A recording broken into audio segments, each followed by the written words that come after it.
Mr. Tom Harris. It's Marcel Crok, Director of the Clintel Foundation.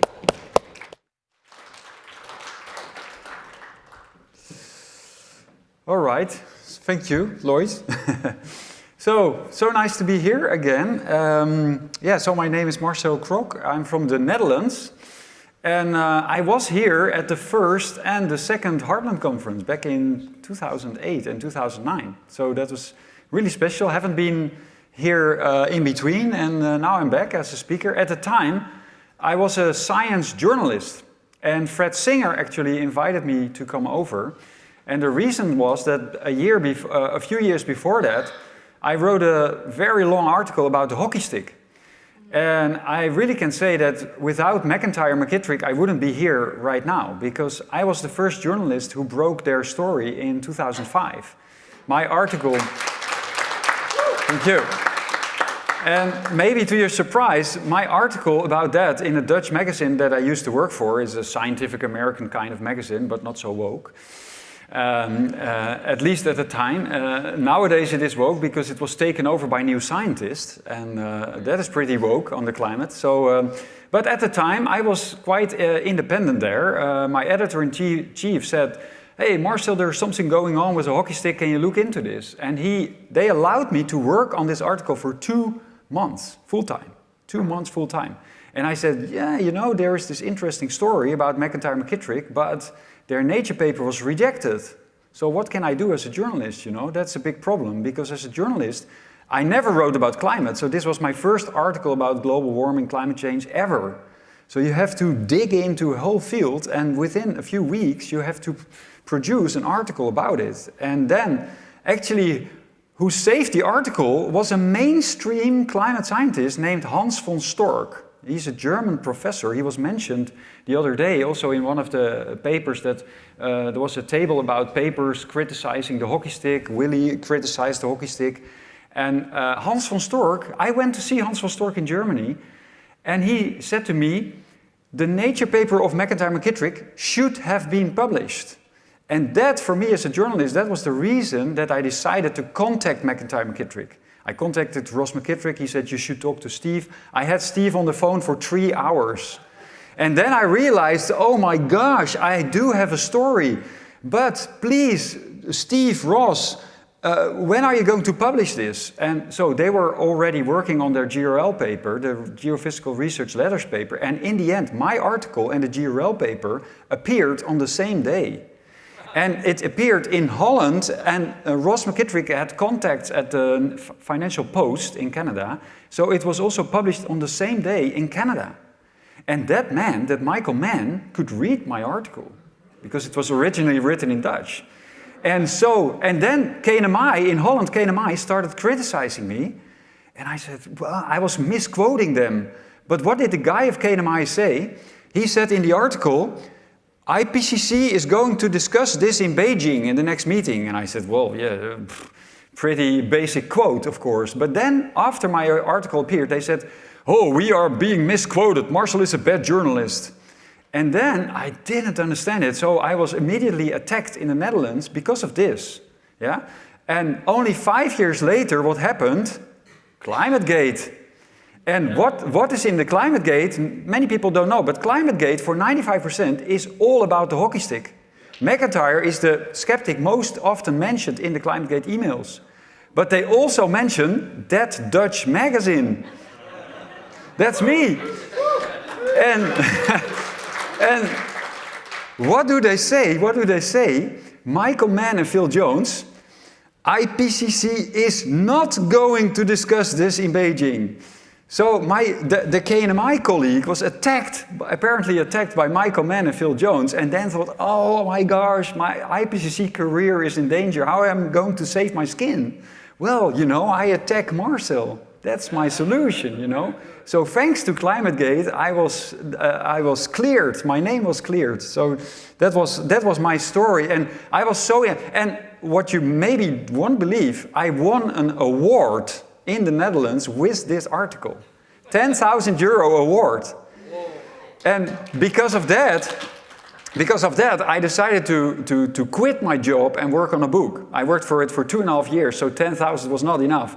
But anyway, I worked for 2.5 years on a book, and so I became the most visible climate skeptic in the Netherlands. And yeah, the reason I'm here, I'm now representing Clintel. In 2019, with my co-founder, so this is my title, with my co-founder Guus Berghout on the left. He is emeritus professor from the Technical University in Delft. We founded the Clintel Foundation. It's a similar organization like the CO₂ Coalition, like Heartland, like the Global Warming Policy Foundation in the Netherlands. And recently, Guus, for health reasons, had to step down. And we found a slightly younger one. He is 1 year younger than Guus. And he has been speaking here. That's Václav Klaus, the former president of the Czech Republic. And so he is now the new president of the Clintel Foundation.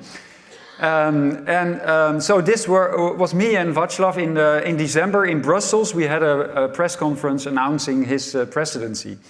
And James Taylor and I will probably next month will meet him in Prague and discuss the strategy for the coming period. So what else do we have? We have the World Climate Declaration, and I think that was one of our most successful projects. It's very simple. It's a one-page summary, so you can go to our website, clintel.org, and you find the declaration. If you want to sign it, you can just fill in a form and give your motivation and a little bit about your background. We have to be careful because there are many trolls. They want to get on the list, because then Greenpeace can say, well, everybody can get on the list, you know. There was another list at the other side. You had Mickey Mouse on the list and all those people, you know. So we are very careful that we have real people. So we don't care much about the quantity. We have John Clauser. He just left, but John Clauser is on the list. Will Hepper, Willie Soon, many of us. Anthony Watts was angry. Why am I not on the list? Well, maybe you didn't volunteer, you know. So Anthony will be on the list, and hopefully many of you. So we have CO₂ in the room. So yeah, one of the nice things about the Clintel Foundation and the World Climate Declaration is that we are actually becoming a global network and a global organization. And now we find that more and more countries where you don't have, like in America, you already have CO₂ Coalition, Heartland, CFACT, so you don't need Clintel America, you know. There are enough organizations already, but in some countries you have close to nothing. And so CO₂, who is here from Korea, he founded Clintel Korea, and that's why I'm wearing this T-shirt.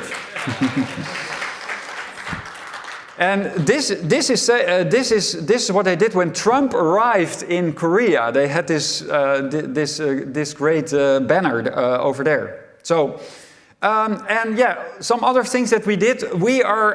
I think we were the only group in the world that did a huge analysis of the AR6, the IPCC AR6 report. I spoke many of you here who bought the book, who have read the book. You can get a free PDF, but you can also order it on our in our web shop, clintel.shop. We ship it all around the world. And yeah, we have translations into German, into French, into Dutch, into Danish. Yeah, so that's the kind of work that we are doing.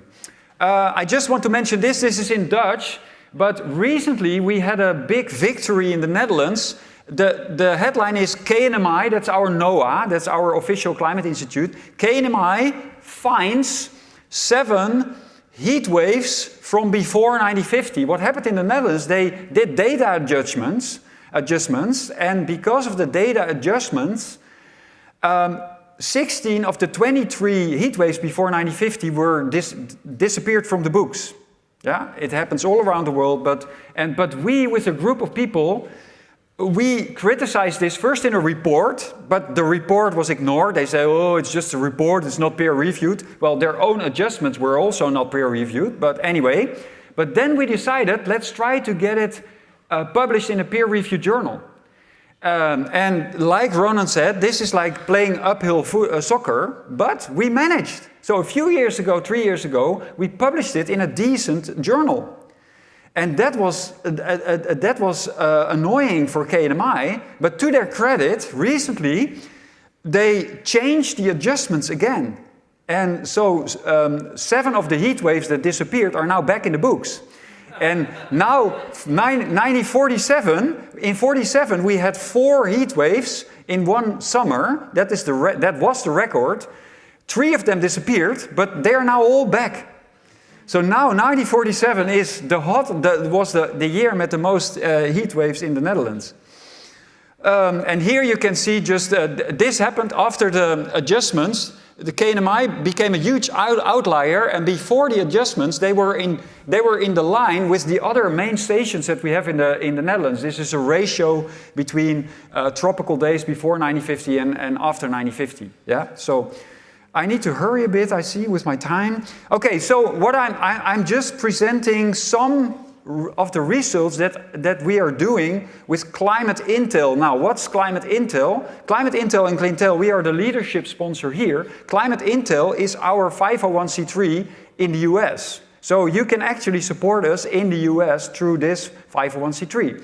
Yeah, and the 501c3 is led by Forrest Franz, living in Seattle, outside Seattle. Brilliant guy.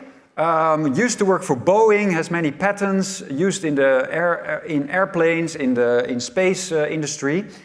And most of the work was done by Forrest in the last few years. So what he is saying so he is actually comparing 2 theories. So he's saying, okay, you have the UN climate theory, and of course that predicts doom and gloom like we all know. But he says there is a second theory. And that's the NASA, he calls it the NASA biospheric theory, and that predicts bloom, because we all know that CO2 is greening the Earth. And so what he has been doing, using all the available data sets from satellites and the temperature station, weather balloons, all the data available in the world, but he is doing cause and effect analysis.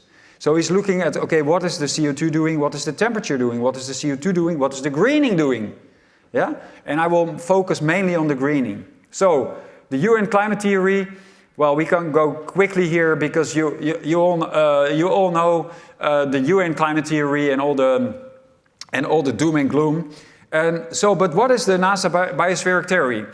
CO2 has not one property, but it has, well, he says 3 properties. I tend to have a discussion with him about that because the second property, so the first one is the active IR, the infrared property. Yeah? That's a better word, a more exact word than greenhouse gas. Yeah? It's interacting, maybe Will can agree with that. Yeah? and the third one, of course, is the greening effect, the effect CO2 has on photosynthesis. And the second, he calls it a co-aerosol. So what happens is that if you emit CO2, often you're also emitting aerosols a little bit. We don't want it because it's air pollution, but often there are aerosols involved. And so what he is showing actually with the data, and so yeah, so here is federal rules of evidence, because much of this work is being prepared to be used in future court cases. Yeah, and so what does the federal rules of evidence say? The scientific method is clear. Reality is not defined by models. Reality is what's in the certified biospheric records of Earth. Yeah, and so that is what he is showing. And he also worked a lot on vocabulary, and I find that very interesting. So. In the books that he's writing, they haven't been published because it's like all preparation for potential court cases. So he said, don't talk about emissions. Call it restoration of CO2 in the air. Yeah? Don't talk about fossil fuels. Call it natural organic energy. Don't talk about carbon dioxide, because carbon immediately is like pollution. Yeah, carbon is black, it's polluted. Yeah, no, it's CO2, Earth's oxygen of life. Don't talk about climate change because it's redundant. The climate is always changing, so talk about climate. Now, greenhouse gas, active IR effect, H2O and CO2 emissions from power plants. Call it atmospheric rivers of life. A coal power plant, and oh yeah, based on the lunch talk, I think that atmospheric rivers of life could be the first author of a peer-reviewed journal, you know. So, okay, some of the results. So he looks at many different aspects, but this is, so he looks also at temperature. And what he shows is that the UN climate theory actually works in some areas in the world. And where does it work? It works in deserts. Because the deserts are dry and they are not, as long as the deserts are not greening, the theory works. So CO2 in the deserts will lead to warming. And here is an example. And also it leads to warming in the high temperature and also in the low temperature. But when you look at areas that are greening, what you see is, in general, this is central Russia, many records in central Russia. And what you see there is that, that the low temperature, the nighttime temperature, indeed is increasing a little bit, but the high temperature is cooling. And that's visible in many parts of the world. So the greening, so CO2, in the beginning, CO2 will lead to some warming, but then it will have a greening effect, and then the effect will be cooling because of the greening. You know, and that's fascinating stuff that is a little bit underestimated. And sometimes even NASA admits this in articles. This is a 2020 article where they actually say, because of the greening, we have 3/10 of a degree less warming. So they say we would have had more warming if we didn't have the greening. So they confirm this effect. This one I actually stole from Will Hepper's, one of Will Hepper's talks. So yeah, we know that we are in a CO2 famine. Yeah, the CO2 Coalition is often mentioning this. CO2 was way higher before, millions of years before. And so let's, what happens if you just use Google? What are healthy levels of CO2 for plants? This is the answer that you get. Healthy levels for plants generally range from 800 to 1500 ppm for accelerated growth in greenhouse settings, while ambient air contains 400 to 440, supplementing to 1200 maximizes photosynthesis and yields. This is even when you Google. So apparently Google can ignore the climate realism show of Heartland, but they cannot ignore this. They just give the answer, you know? And so photosynthesis, even IPCC states with increased photosynthesis, plants can develop faster, attaining the same final size in less time, or can increase their final mass. Yeah, so sometimes they admit it. Okay, so my final part, this is satellite image. On the right, you see satellite image from the infrared. And then you can see the greening even better. And so what do you look for? It's mainly the leaf area index. According to Forrest, that's the best indicator for the greening, the leaf area index. And what is it? The leaf area index are numbers from 0 to 7, and 7 layers you can only find in the Amazon. It means that on average you have 7 layers of leaves in one place, you know, because you have these tall tropical trees. And so with these numbers you can quantify the greening everywhere. And the data set, yeah, I will finish. Oh. And so, yeah, this is data that Forrest produced.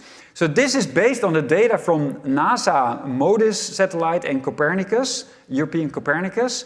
And here you see the greening from 2001 to 2024. So he downloads this data every 8 days. Every 8 days you have new data you can download, and he uses this data to do the cause and effect analysis.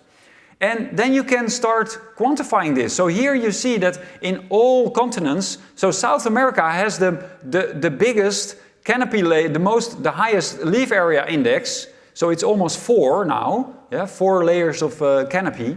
And in other parts, but you see everywhere it is increasing. So here is oxygen of life, CO2, and this is the global average.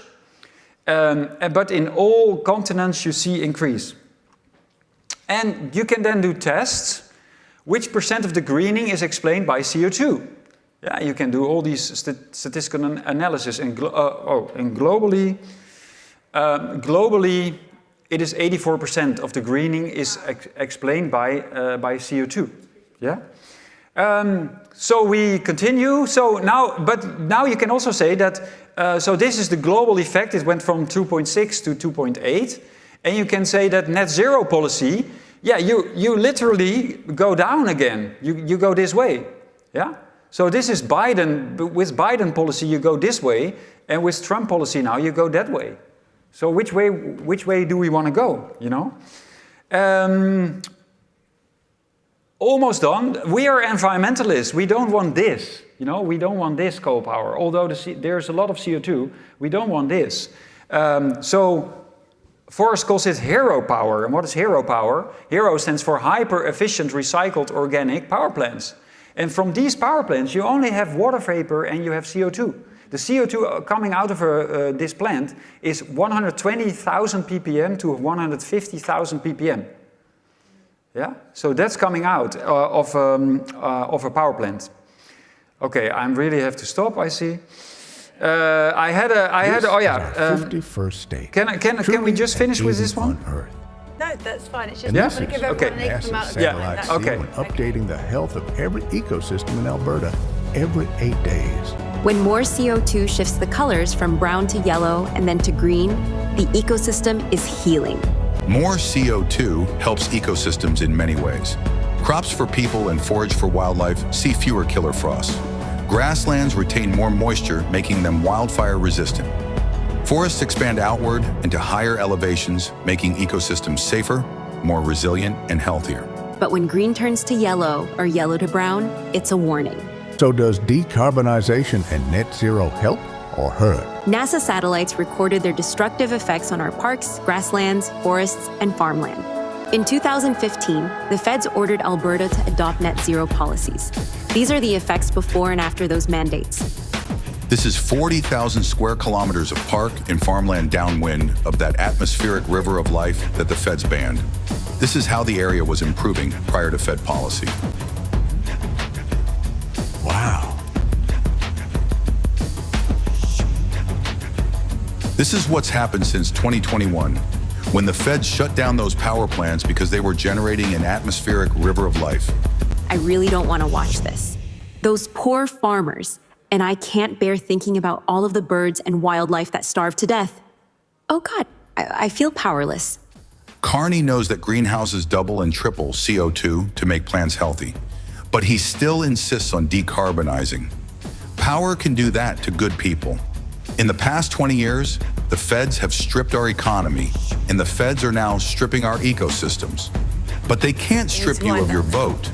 But I love Canada. But I guess I love the beauty of Alberta more. Alberta strong. Alberta green. Alberta free. Olivia, I'm so proud of you. I love you too, Gramps. For more, look at youtube.com/@climateintel/shorts. Okay. Thank you. Yeah, I will stop here. Thank you. And Thank you very much. So here's the YouTube channel where you can find the same video and more of them. Thank you. Lovely. Thank you so much. That was absolutely wonderful. That's Marcel Crok, Director of the Clintel Foundation.